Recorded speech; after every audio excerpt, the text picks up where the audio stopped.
ஈரோடு கிழக்கு தொகுதி மக்கள் அதிமுகவை தொடர்ச்சியாக புறக்கணித்து வருவதால் அக்கட்சி தேர்தலை புறக்கணித்துள்ளதாக அமைச்சர் சாமிநாதன் விமர்சித்துள்ளார். இது தொடர்பாக மாலை முரசு தொலைக்காட்சிக்கு அவர் அளித்த பிரத்யேக பேட்டியை தற்போது பார்க்கலாம்.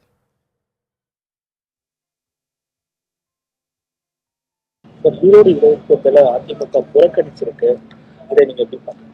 அவர்களை மக்கள் ஏற்கனவே கடந்த இடைத்தேர்தலே குறித்தாலும் இன்னும் சொல்ல போனால் 2021ஆம் ஆண்டே அந்த ஈரோடு கிழக்கு தொகுதி மக்கள் அதிமுக கூட்டணியை புறக்கணித்திருக்கார்கள். அதற்கு பிறகு நடைபெற்ற இடைத்தேர்தலும் புறக்கணித்திருக்கார்கள். சமீபத்தில் நடைபெற்ற நாடாளுமன்ற தேர்தல் இன்றைக்கு அதிலேயும் மக்கள் புறக்கணித்திருக்கிறார்கள். ஏறத்தாழ 50,000 வாக்குகளுக்கு மேலாக ஈரோடு தொகுதி நாடாளுமன்ற உறுப்பினர் அந்த தொகுதியில மட்டும் பெற்று வெற்றி பெற்று நாடாளுமன்ற உறுப்பினராக தேர்வானார். எனவே எந்த விதத்திலும் தங்களுடைய வித்தை எடுபடாது என்கிறது தான் இன்றைக்கு அதிமுக புறக்கணித்திருக்கிறது. எனவே என்ன சொன்னால் மாண்புமிகு முதலமைச்சர் அவர்கள் பல்வேறு திட்டங்களை சிறப்பாக செயல்படுத்தி வருகின்றார். எனவே அந்த வகையில் மக்கள் அவர்களுக்கு நமக்கு திராவிட முன்னேற்ற கழக அரசுக்கு ஆதரவாக இருக்கிறார்கள். மாண்புமிகு முதலமைச்சர் அவர்களுக்கு ஆதரவாக இருக்கிறார்.